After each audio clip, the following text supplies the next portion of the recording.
इस वक्त हम गोपालगंज में हैं। गोपालगंज के रॉयल पैलेस में मौजूद हैं और वेलकम फिल्म को प्रमोशन लेकर यहाँ पे मनी महाराज आए हुए हैं। आप देख सकते हैं काफ़ी संख्या में उनके समर्थक जो है यहाँ आए हुए हैं। पूरे समझिए कि यहाँ पे देख सकते हैं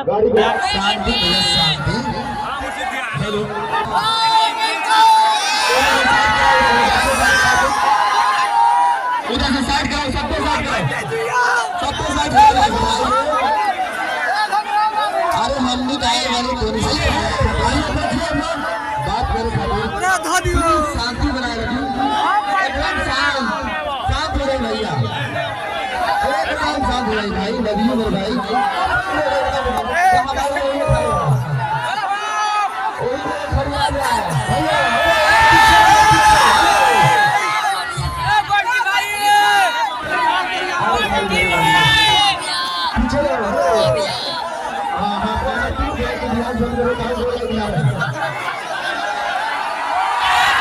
उनके जो चाहने वाले लोग हैं काफ़ी संख्या में आए हुए हैं। आप देख सकते हैं यहाँ पे।